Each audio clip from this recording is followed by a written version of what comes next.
And it's just lovely to see everybody again, some familiar and some new faces. As you may or may not be aware, those in the room, Opera Lafayette is currently in its third year of a 3-season cycle of music devoted to important women patrons of pre-revolutionary France. And we've been moving back in time. So 2 seasons ago, we learned about Louis XVI's queen, Marie Antoinette.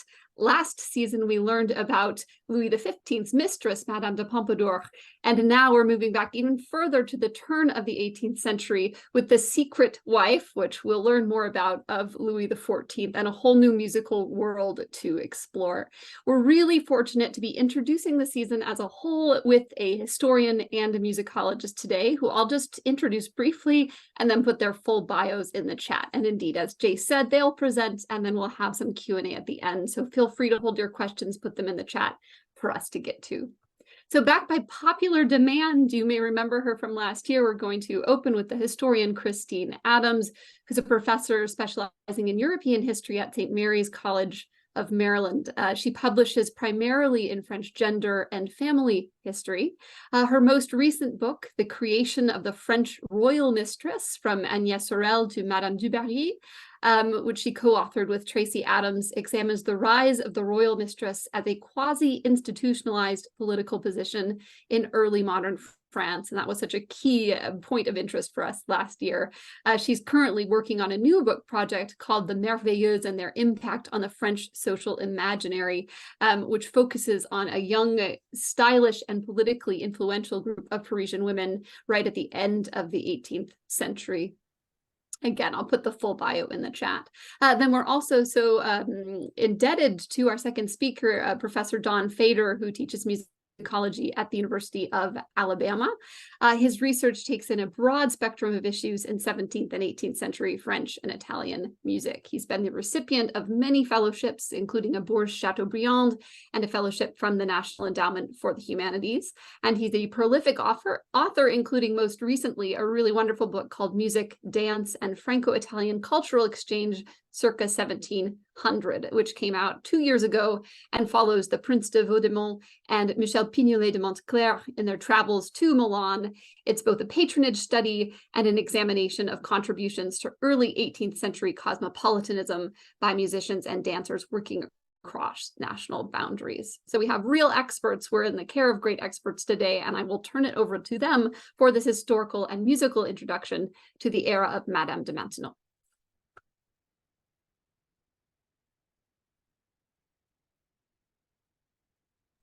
There. Thank you so much, Julie, for such a lovely introduction. And thanks so much to Jace and to Ryan for inviting me back again. Whoops, wrong screen here. Hold on. There we go. Okay. All right, so this is probably the best known painting of Madame de Maintenon, and it's the way that I think most of us visualize her, this sort of older, prim, controlling, fanatically religious companion to Louis XIV in his older years. And she remains an obscure figure for many reasons, including the fact that many of her letters were actually destroyed in a fire at the Louvre in 1890. So the result is that some of the most enduring images that we have of her actually come down from individuals who didn't like her and left these very vivid portraits of her. So for example, Louis XIV's German sister-in-law, Lieselotte, the Duchess of Orleans, who was a very prolific letter writer, she hated her. And she referred to her as the old whore, and wrote that all the king's mistresses had not tarnished his reputation so much as the old woman he married. From her proceeded all the calamities which have since befallen France.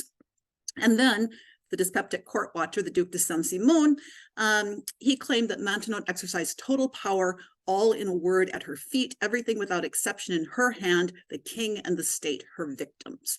And she's actually fairly unpopular during her lifetime. She was blamed for the wars and for the other disasters that overshadowed the later years of Louis XIV's reign.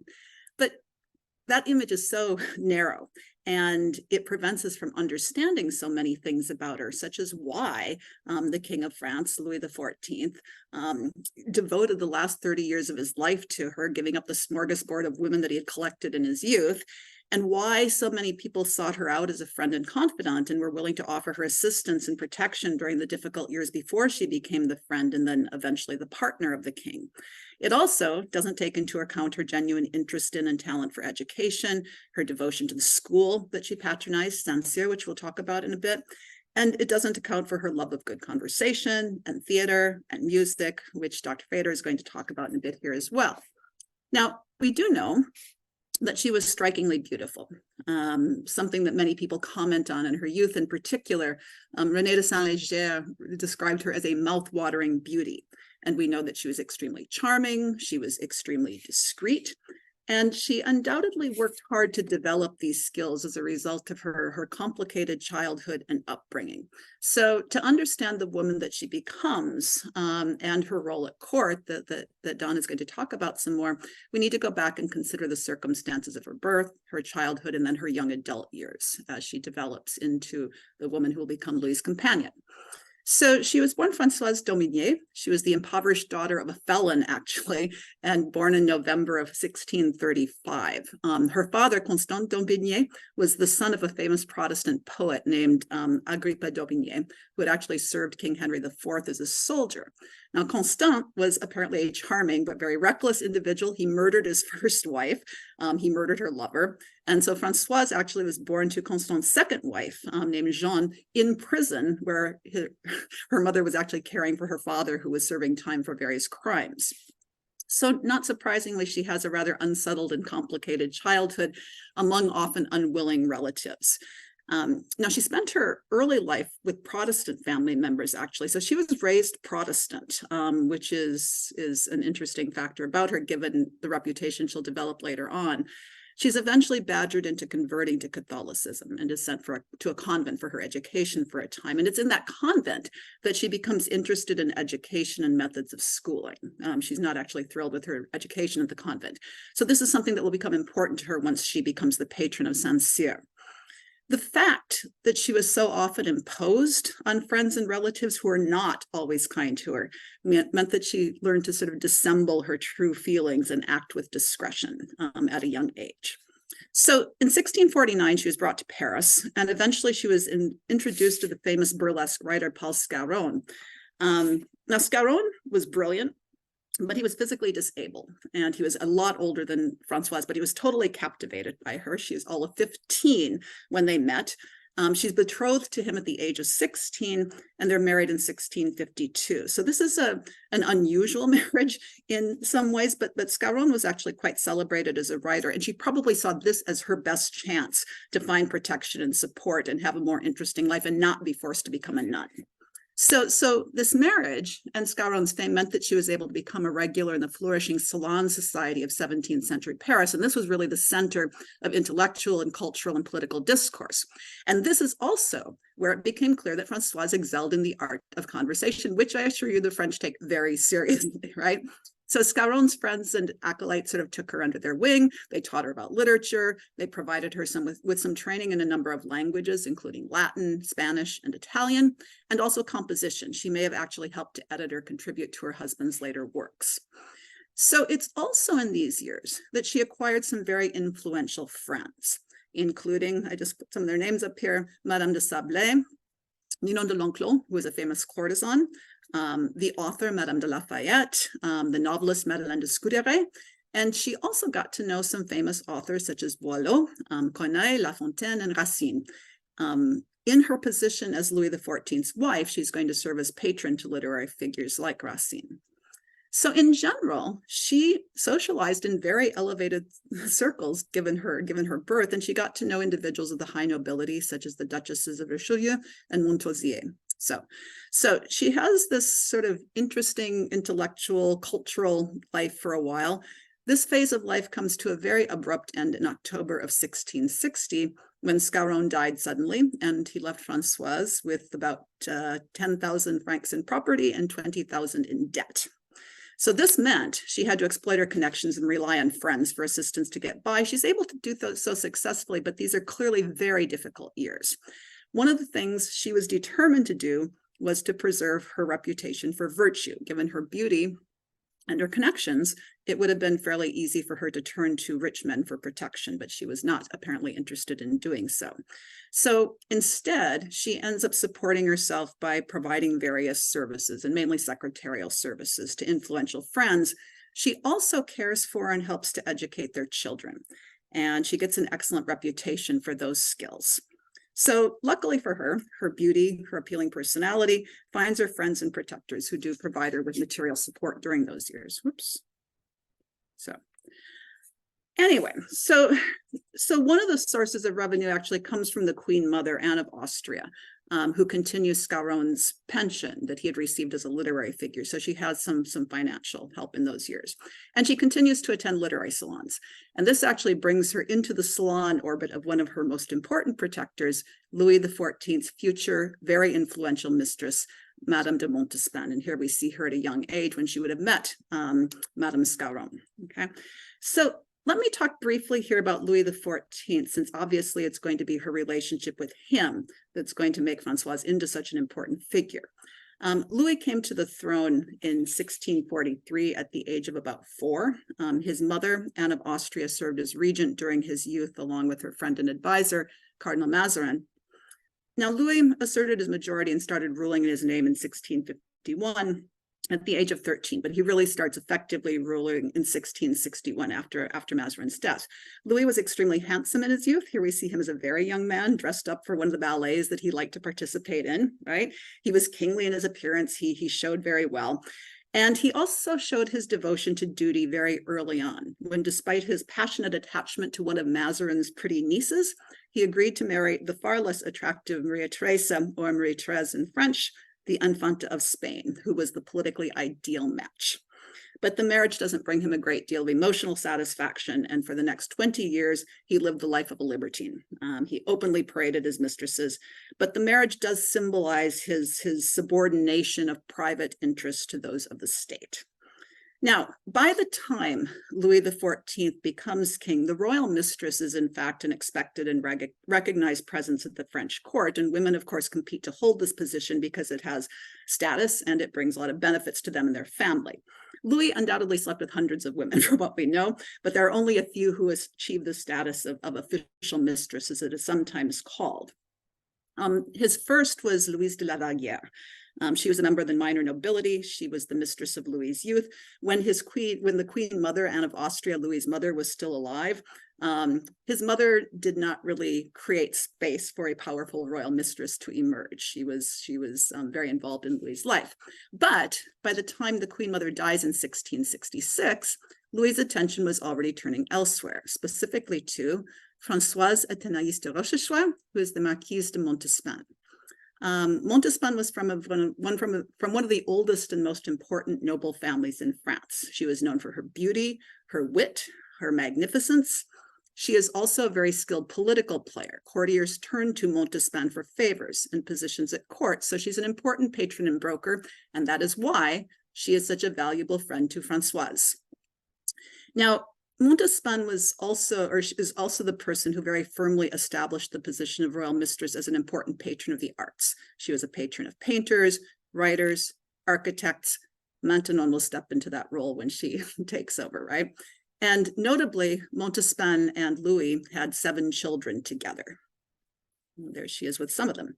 So Montespan is a very valuable friend to Françoise, and she's the one who convinces Louis to continue paying a pension to Françoise, which he had suspended briefly after his mother's death in 1666. And in fact, Françoise is formally introduced to Louis XIV in 1666 by Madame de Montespan, when she thanks him for renewing and for supplementing her pension. Now, Louis is also going to grant Françoise the title by which we know her, the Marquise de Maintenon, actually in the year 1675, so 9 years later, in appreciation for her services to his children. Now, ironically, given the way that things are going to play out, it was Montespan who had not only protected Maintenon's pension, but also made her the governess of her children, her illegitimate children, with Louis. Montespan had her first child with Louis XIV in early 1669, which had to be kept secret because Montespan, like Louis, was married.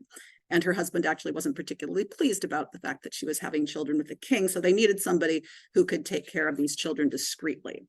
So a friend recommended that Montespan renew her acquaintance with the virtuous and charming widow Scarron as somebody who was both qualified to care for children and suitably discreet. So Francoise agreed to take on the job under some duress. She didn't necessarily approve of the king's illicit relationship, but she was soon caring for several of the king's children with Montespan. And here's a picture of her later on with one of them. Now, the king reportedly actually didn't much like Maintenon when Montespan first introduced them. She was too prim and religious as far as he was concerned. But over time, he comes to appreciate her company. And he especially appreciated her attentions to his favorite son with Montespan, the Duc de Min, who actually grew to be closer to Maintenon than he was to his own mother. So it's Maintenon's capacity to please, her tact, her calmness, and her charm that it increasingly drew Louis into Maintenon's orbit. And not surprisingly, the relationship between Montespan and Maintenon grew increasingly frigid as the former recognized the latter as a rival. And actually, when you read the letters and the memoirs of court watchers from the time, you see over time Maintenon sort of replacing Montespan in the king's favor. So they start to report that the king is actually spending his after dinner hours in the apartments of Maintenon, and that Montespan was relegated to her own carriage with the children while Maintenon was riding with the king in his carriage. And so these little markers that Maintenon was replacing Montespan in the king's favor. Now, for her part, Maintenon very ostentatiously presented herself as a friend and religious confidant to Louis. One of the things she did as they got closer is she tried to persuade him to spend more time with his neglected wife, Marie-Thérèse, in the years before the queen died in July of 1683. And then, of course, after the queen's death, the two of them grow even closer. So Maintenon and Louis married secretly at some point. And we don't know precisely when.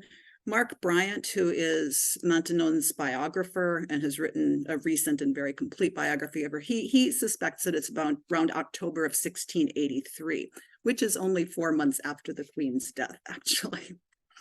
Now, because of her social status, the marriage with Maintenon could only be what is called a morganatic marriage, which is a marriage between people of very unequal status, and the one who is of lower status can't inherit the title, and if there were any children, they would also not inherit the title.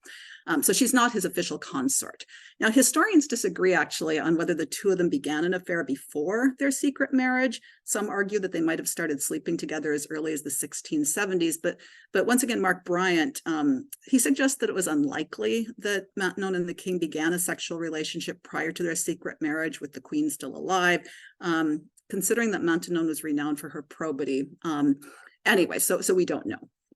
But Maintenon's position, even after they married, was obviously always ambiguous since the marriage was never publicly announced. But her place in the king's life was obvious to everyone, and especially her role as political advisor and unofficial prime minister, which became more and more evident over time, generating speculation, in Bryant's words, that Maintenon was the evil genius behind Louis XIV and thus responsible for the numerous disasters that plagued the Bourbons and France during the Sun King's declining years.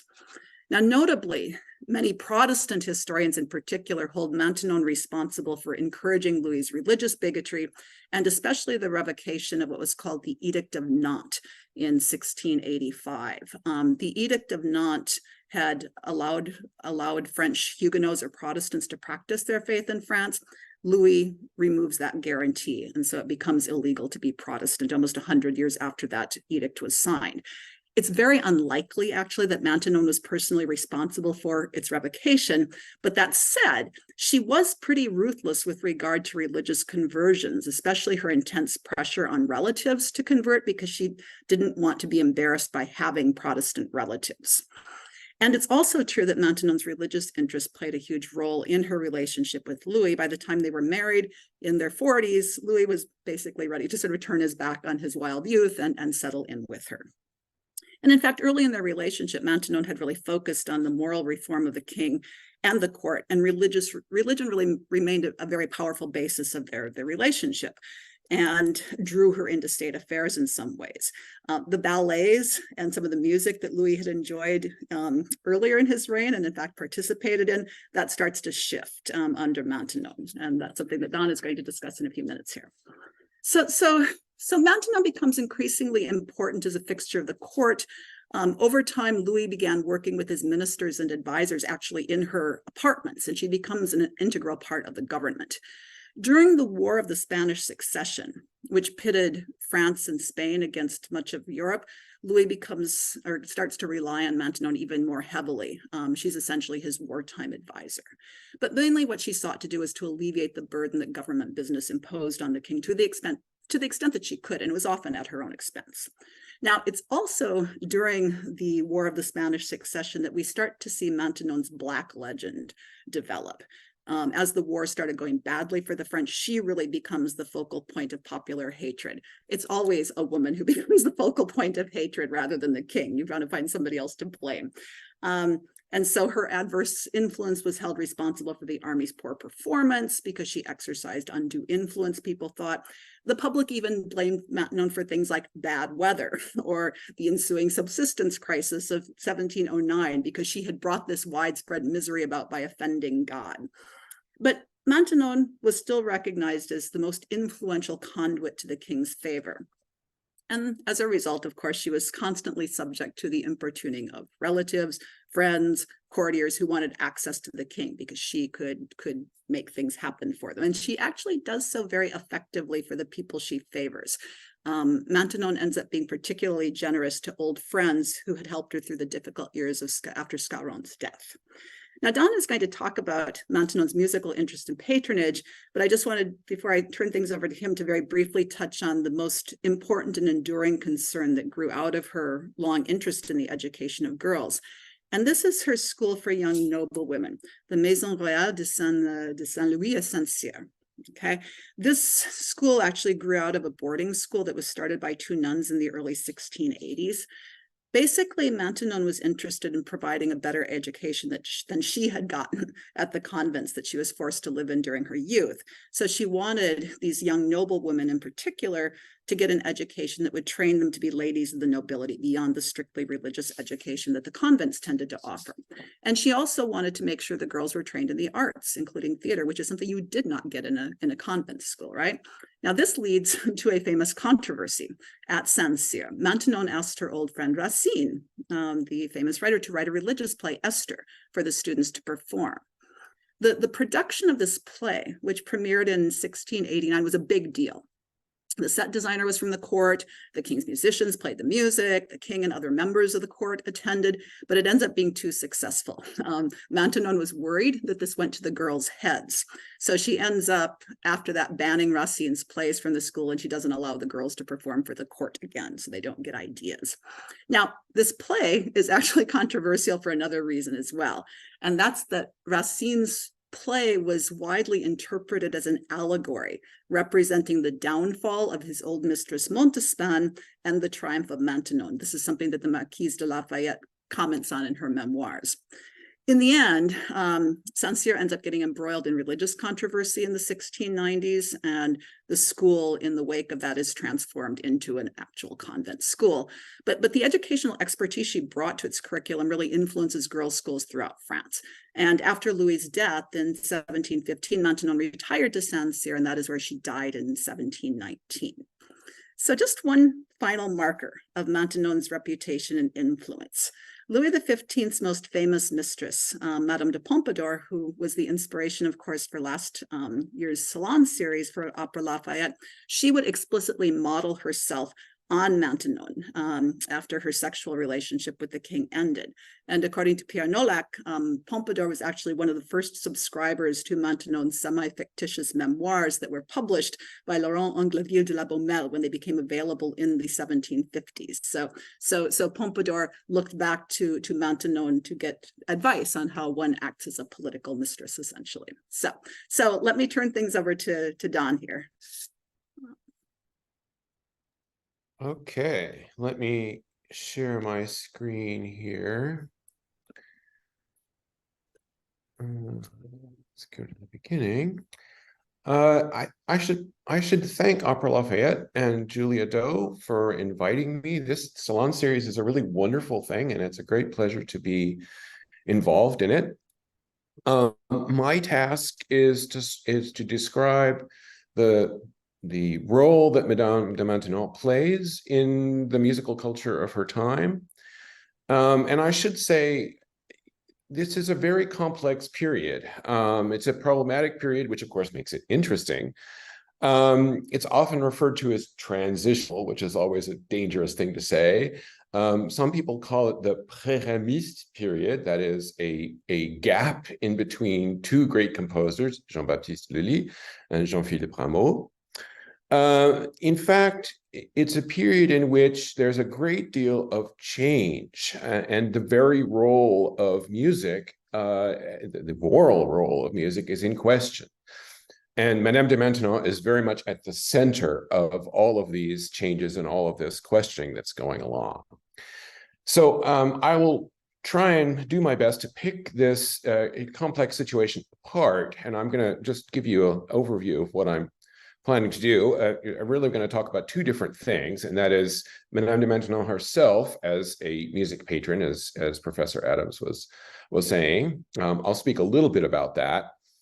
And perhaps more important, her role in the musical culture of the period, in particular, her influence on Louis XIV and his ideas about the arts, and the artistic results thereof. Along the way, I will do my best to mention at least the three main concerts that Opera Lafayette is going to do.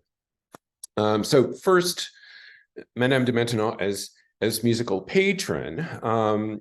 As Professor Adams was describing, her role at Saint-Cyr was that of basically educational director. And as part of the educational program, the girls were all trained in music. This was considered a very important skill for a young woman in that period.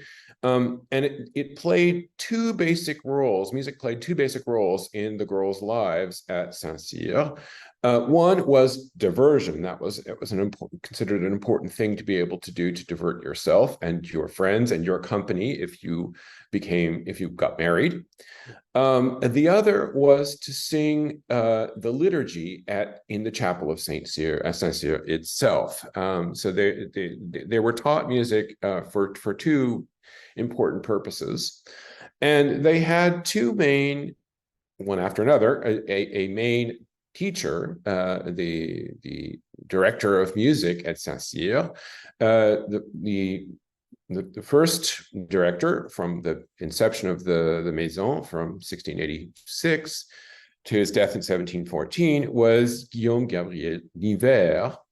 Nivert was an organist and church musician and very well known for his reform of musical plain chant. That's what he became famous for, and that's how he got into contact with Madame de Maintenon. The second figure, when Nivert died, probably a more famous musician, Louis-Nicolas Clérambault, also organist and church musician, but Clérambault is probably best known today not for his church music, which is actually quite wonderful, it's great music, but rather for his secular cantatas. And this is going to be kind of a pattern that we're going to see. Composers and musicians divided between these two, the sacred realm, largely at Versailles or connected to patrons that were connected to Versailles, and the secular realm, working for other members of the royal family who weren't so interested in sacred music. So you will actually hear a cantata by Clérambault on I believe it's the first concert, the Couperin concert that Opera Lafayette is going to give. So that's at least a little bit about Clérambault. The two were responsible not only for teaching, but composing music for the chapel at Saint-Cyr. Here's a later collection of some of their music, so motets for one and two voices for the entire chorus, for the ceremonies of the church and community of ladies and girls at the royal house of Saint-Cyr, Saint-Louis at Saint-Cyr. And there are these motets that the girls sang in church, written both by Nivert and Clérambault. And on the right, you can see, even if you don't read music, there are two little sections that say récit. That just means a solo. And at the bottom on the right, you'll see it says chœur, that's everybody sing. That's the chorus. So in other words, there was a certain amount of back and forth between girls who were better trained, if you like, as soloists, and everybody else who sang in the choir. So it's an important repertoire of sacred music. At the same time, Madame de Maintenon cannot be said to be a fan of music for the sake of music. In fact, she was really a product of an Augustinian way of thinking about music. St. Augustine was converted by singing the Psalms, but he says later on in his Confessions that he was a little suspicious of music. That is, he liked the music a little too much, and it distracted him from understanding and contemplating the words. And that's pretty much Madame de Maintenon's point of view. There's an anecdote given by one of the people who wrote these histories of Saint-Cyr in her lifetime, sometimes later, describing this. So the Mass was accompanied by very beautiful music, which began with the words Adjuro vos filia Jerusalem, which was found to be so beautiful and so touching that Madame de Maintenon no longer wanted it to be performed, noting to the mistress of the choir that such beautiful melodies were not suitable for us. So that the idea that if you used your voice in a way that gave you pride, it was in a certain sense a kind of sin. So she was very concerned about that, and it also explains her attitude towards Esther, which Professor Adams already described, so I won't elaborate, but it had music by a composer that was important to her, Jean-Baptiste Moreau. It's incidental music, essentially. It's a play with intermeds, basically. And this is one of the things that you will hear. I believe it's the third concert, I forget exactly which one it is, on the season. It will be paired with the same story, same biblical story, by Handel, an oratorio. So that Esther it had a limited run at Saint-Cyr, in part because of Madame de Maintenon's suspicions about the role of music, or uncertainty about the role of music. But it lived on at court. One of Madame de Maintenon's later charges was the future spouse of her nephew, that is not nephew, grandson-in-law, that is the grandson of Louis XIV, the Petit Dauphin. He was to be married to Marie Adelaide of Savoy, whose education Madame de Maintenon was put in charge of. Marie Adelaide loved the theater. And so Maintenon put on numerous productions with her. She loved acting. So that members of the royal family and other influential princes and some professionals put on a number of different plays, not just Esther, but a series of them in the period of the 1690s and early the early 18th century. So this tradition of sacred theater lived on at Versailles as a kind of educational outreach, if you like, on the part of Madame de Maintenon. So taking the love of theater and bringing that to a sacred realm rather than a secular realm. Now I think I'll move on to the implications of her influence on Louis XIV's patronage. As I said, Madame de Maintenon was not a fan of music for music's sake. And in fact, she hated opera. And she hated opera mostly because it advertised love. Operas are about love, and she wasn't very happy about music that celebrated love.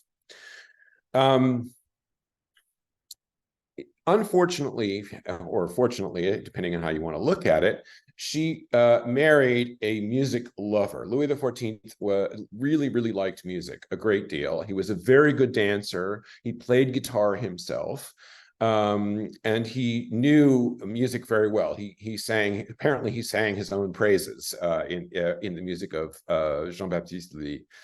The two met early in their lives in court ballets. Lully was both a dancer and a violinist and was very talented, and Louis XIV recognized this very quickly and gave charge of eventually many positions at Versailles to Jean-Baptiste Lully. So the two became inseparable as far as these court productions. Before we get to the period of the 1690s, 1680s, it's important to understand the transition that happens. So that prior to that period, Lully's position was one almost an absolutist control. Louis XIV gave him control of the Académie Royale de Musique, the opera company, the Royal Opera Company, in 1672. He gave him the privilege to use musical ensembles, large musical ensembles, which no other theater could do. He took away the Palais Royal theater from Molière and gave it to Lully. So there's a real kind of centralization of operatic production in the 1670s. In fact, in many ways, the royal institutions they dominated opera. So, for example, the plots had to be approved by the Petite Académie, the Royal Academy. They were chosen specifically by the king. The main kind of opera was called a tragédie en musique, musical tragedies. They were serious, they were often mythological or chivalric, and they had heroic themes. If you saw Opera Lafayette's production of Armide several years ago, you have a sense of what they're like. They reflect the glory of the monarchy in various ways. They had prologues that praised the king.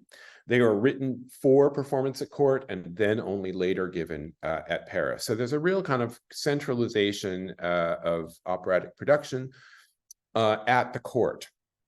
Lully's music throughout this period, 1660s through 1680s, was extremely popular. People played it at home. People sang it in the streets. It was the music, and it really kind of reflects the centralization of the court. Come the 1680s, this linkage between Louis XIV and Lully starts to break down for a number of reasons. Part of this has to do with the marriage of Louis XIV to Madame de Maintenon, and then Lully's death in 1687. As Professor Adams was saying, Maintenon tried her best to convince Louis XIV that his soul was at stake, and that opera really wasn't helping the cause of his soul, nor anybody else. And as Louis got older, he began to think about what was going to come to him at the end of his life, and he became increasingly religious and increasingly less interested in opera. Eventually, he actually stopped, not entirely, but he removed a lot of the financial support for the opera, and made life difficult for the opera in a lot of ways.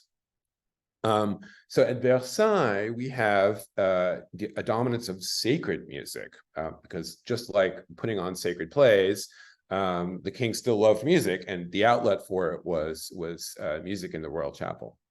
So effectively, from an operatic standpoint, the controlling interests of the king were considerably diminished after this period. To give you just a sense of how people at court experienced it, here's a letter from Elizabeth Charlotte d'Orléans, who Professor Adams has already pointed out was a great enemy of Madame de Maintenon.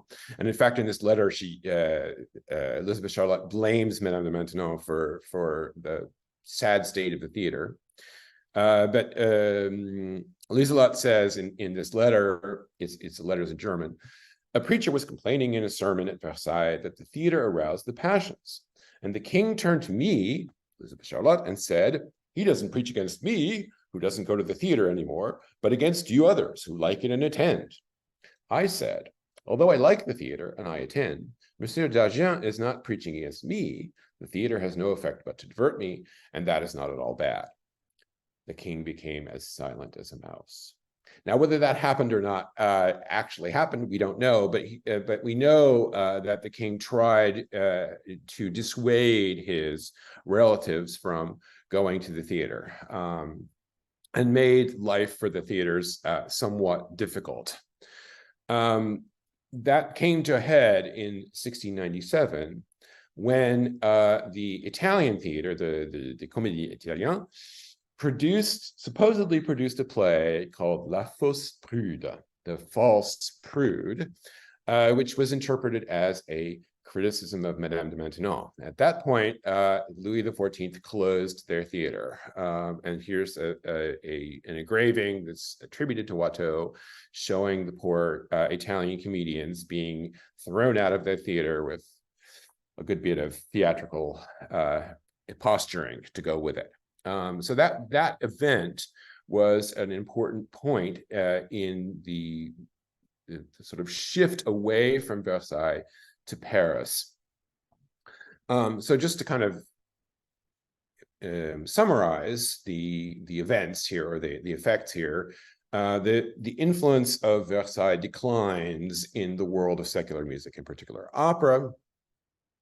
The opera and other theaters, because they're not being supported and paid attention to by the king, have to turn to their own Parisian audiences and cater to them. So we get a real change in outlook.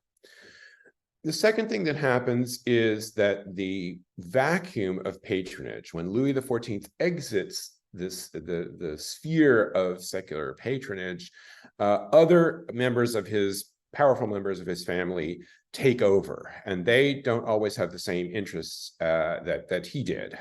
So they start sponsoring other kinds of music.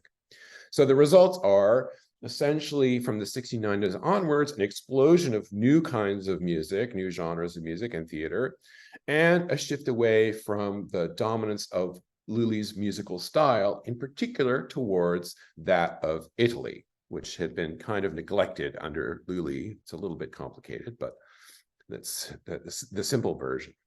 So to give you a sense of the change here, we have, I'll speak about three genres, really, the musical theatrical genre, and a new one in the 1690s called the opera ballet. Sometimes it's referred to that in modern days. It was called just the ballet back then.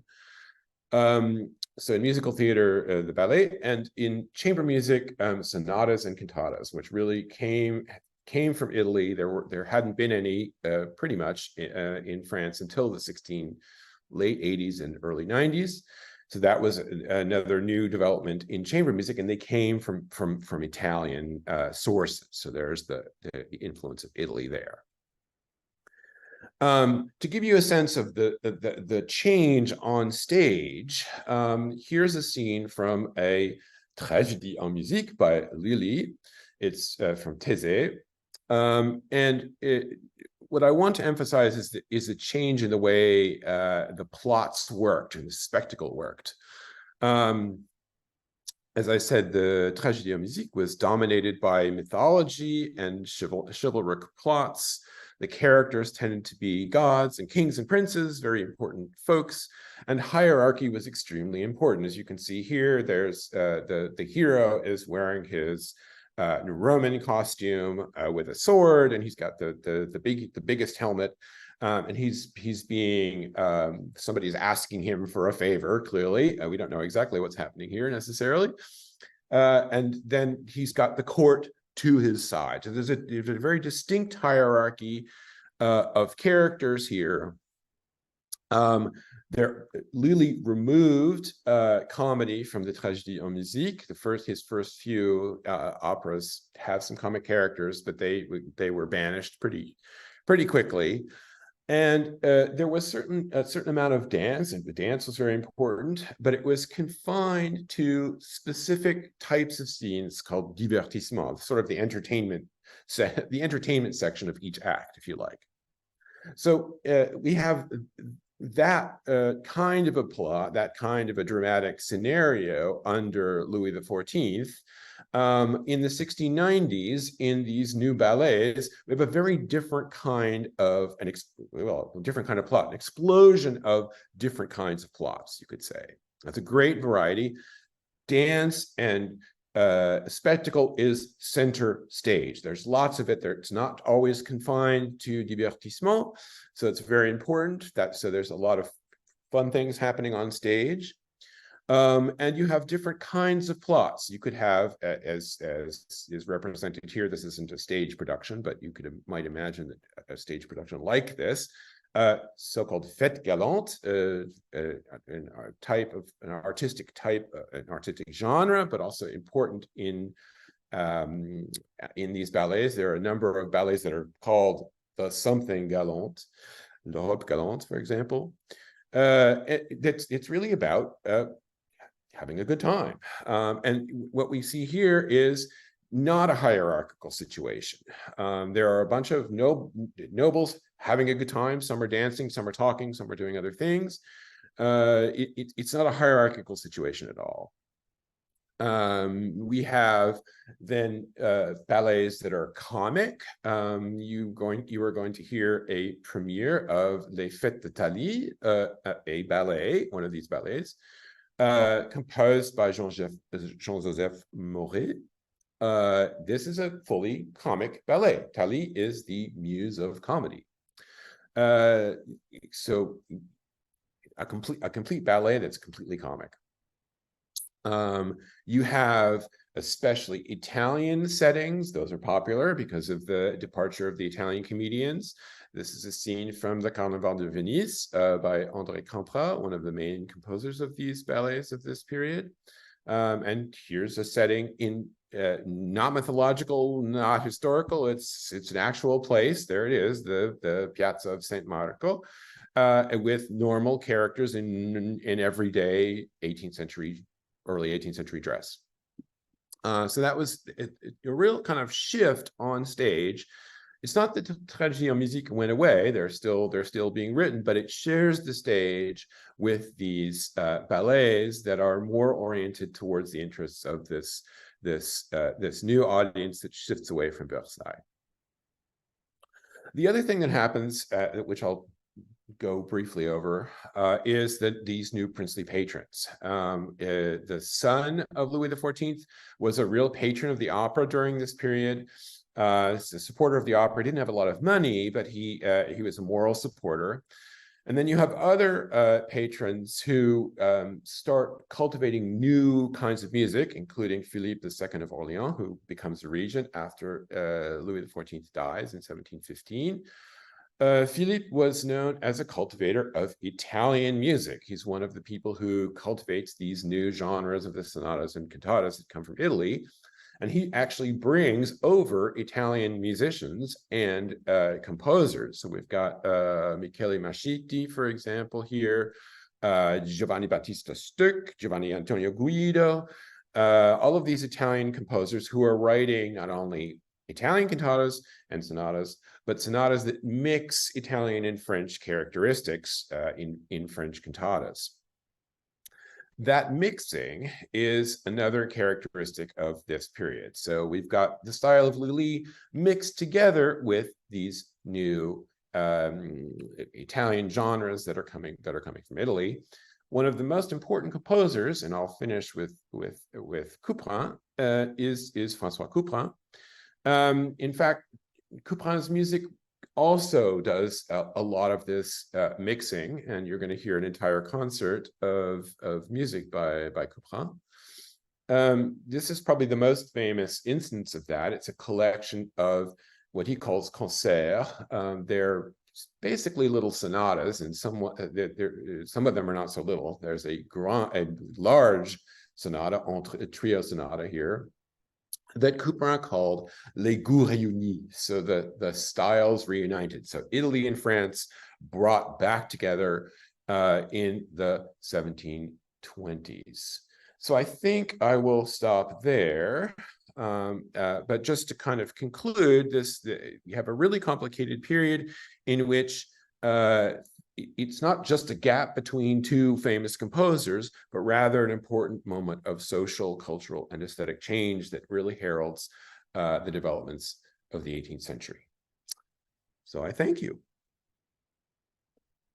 And I will stop sharing my screen.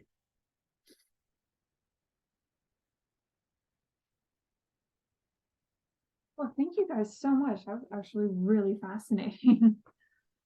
So let's see. Does anyone have any questions they would like to ask about the presentations? I didn't get any in the chat, but I actually did have maybe a few myself.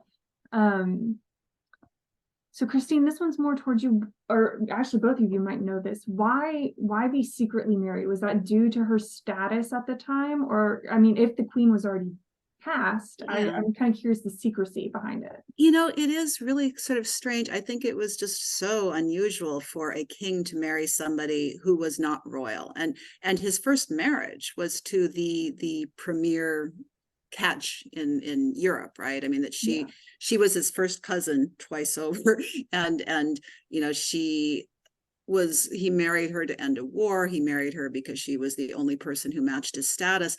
And so to marry Maintenon would have been a huge step down. It's weird. I mean, it's a strange thing, because you would have ordinarily expected him to marry somebody else, and made another royal match, and clearly no interest in that. As far as being kept secret, I guess that he would see no benefit to publicizing the fact that he had married a woman of lower status, and everybody was sort of used to just accepting these women in these sort of strange spaces at court, right? Because mistresses had appeared and nobody really talked about I mean, people talked in correspondence and they all know, but you know, we talk about it in the book as an open secret, right? That everybody knew who Montespan was, everybody knew who you know, these people were, and so I wonder if it's just a continuation of that kind of discretion about her role.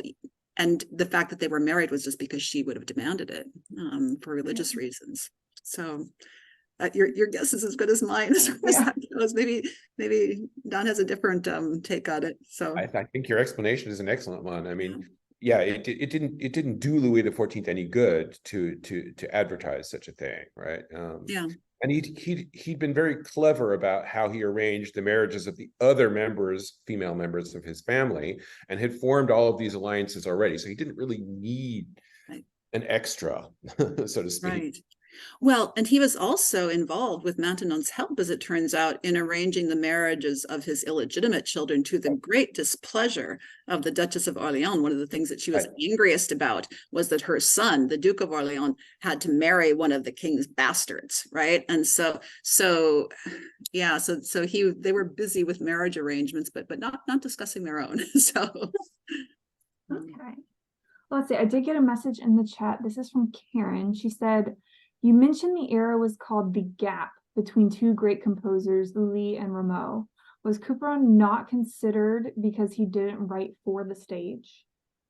Yeah, that's part of it. In other words, there's a long history of writing about this period, and calling it pré-rémiste that's exactly the point, is to ignore a lot of these other developments that aren't happening in the theater. And it's actually one of the things that I work on a lot, is what's going on in chamber music, because Couperin, essentially, he was an organist. He wrote organ music. He wrote a little bit of sacred music, but most of what he wrote was instrumental music for small situations, right? For the chamber, either harpsichord music or this really wonderful chamber music. And it's not that it's not known. It's just simply that opera dominates everything in a lot of ways. And part of the problem with that is explaining changes in musical style. There's kind of a debate going on at the moment as to, okay, who was the first to do this mixing? And the answer is basically yes. It's all kind of going on at the same time, but it's going on at different rates, in different ways, in different kinds of music. I don't know if that answered the question, but I think it did. Let's see here. I do have another one. This is from David. What Italian music seen as aggressively foreign was it seen as aggressively foreign, or was it just a different style? And how, I'm gonna butcher this, analogous, I'm gonna ignore that. analogous. Analogous, Yes, yeah. is the importation of Italian music to Marie Antoinette's importing of Gluck. Yeah, it's similar. This requires a little bit of history. The problem for the French in this period is that all of the great artistic, especially the early period of Louis XIV's life, the great artistic tradition, it all comes from Italy, Italy in the Renaissance. And there was in the 1650s, 60s, 70s, there was a real kind of intellectual rejection of Italian culture as Baroque with a capital B. So if you imagine the poetry that's overblown and has all of these concetti and plays with words and so on, that was not at all popular in France. And that's how the music of Italy was portrayed. Over the top, this operatic music that was just wild and had all of these dissonances and was strange, whereas French music was sweet and expressive, right? So it was partly a matter of sort of cultural difference in a lot of ways. The two were, in fact, similar in some ways and expressed themselves in different ways. So that's part of it. There's an aesthetic debate that's going on. There's partly a political attempt to create this idea of a great French heritage that had nothing to do with Italy, only indirectly. So yes, it has to do with musical style, and it also has to do with aesthetics. It also has to do with politics. It's kind of all rolled into one problem. And it's a lot of fun to work on, but it's very complicated. So that's really what happens is that around 1700, when these Italian cantatas and sonatas become popular in Paris, there's a reaction against it. There's a kind of a pamphlet war that goes on around about 1700 about whether Italian or French opera is better and what this means, and we need to establish some aesthetic principles here about music, because nobody's really written what we call today musical criticism. There's a great book by Georgia Cowart that sort of sets all of this out. So this is the beginning of the pamphlet war about Italian versus French that goes on into the 1760s. And then there's the whole, the German invasion in the 1760s, which is a bit different, but involves a number of the same problems. Let's just put it that way. Yeah, there are several. You could write several books about that question. It's a fun question. Perfect. Let's see. It is 7 o'clock, but I do have one more question if you guys are open to staying on a little bit longer. I have it from Christine. It's Dawn. You said that Louis XIV neglected the music that was catering to the Parisian audience. Was there any effort to censor or thwart the new musical developments by the king? That's a good question. Not really. He sort of withdrew hsemself as a kind of moral model. I mean, I think he really was actually following Madame de Maintenon in that aspect. And he tried to convince his family members, who were very powerful people, of course, to go along with him. He wasn't very successful at that, because they were all younger. I mean, they all looked at him and said, well, you got to, sow your wild oats in your youth. Why don't we get to go to the opera? And so there are a number of records of evenings at Versailles where the Dauphin is gone, his family is gone, all of the bastard children are in Paris, they're all at the opera, the theater, whatever, and Madame de Maintenon and Louis XIV are there by themselves with the grandkids, right? Yeah. Who can't go to the opera yet. So there is this sense that there's a kind of generational conflict, or disagreement, if you like, about that. Just as if you think about London, George I and George II, they had great differences in terms of their operatic choices. Let's put it that way. So it's partly a generational issue. I wouldn't say that Louis XIV tried to get rid of a particular kind of music. In fact, I think tried to cultivate sacred music that incorporated a number of these Italian elements. There's some wonderful music by Couperin, among other things, and Lalonde, for that matter, that it's all sacred music, but it's very Italian in its style. And so I think that was sort of Louis XIV's answer, was that he attempted to cultivate music whose style was popular, but whose content was religious, as a way of doing that. It reflects the shifts at the court more generally over that time, because if you go back to the 1660s when Louis became king, you've got a bunch of horny teenagers running around the court and partying and performing in ballets and doing all the sort of latest things, and that just sort of subsides over the course of the 70s and 80s, and you just get the sense of everything becoming sort of fixed and boring and dull, and all the fun people go off to Paris while the old people are sort of stuck at Versailles. And so the music seems to sort of mirror that kind of shift that takes place over time. So yeah, I would something like that anyway. I guess it just leaves me kind of wondering why or how de Maintenon have such a profound influence on Louis, to just completely flip a switch almost in him. And I'm surprised there wasn't witch calls or anything like that, considering, she changed him completely.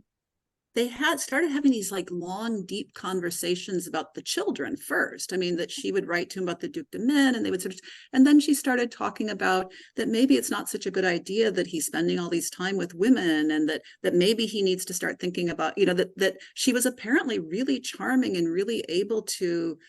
That's what one of those people that everybody tells all their deepest secrets to. And that's, I don't know, Don's talk about her didn't make me like her a whole lot better in a way, but she must have been really very seductive in her sort of friendships. And that I think is what drew him, that there was just something very soothing about the way that she reached out to him, but it's hard to imagine what exactly that was. So. Yeah.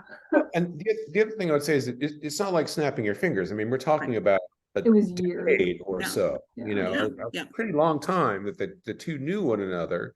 8 years, so exactly. Or longer than that, but they got closer after 74, 75 when things started to get a little rougher with Montespan. And so exactly. And by then, Louis XIV was a family man. He was very proud of his children and his grandchildren particularly.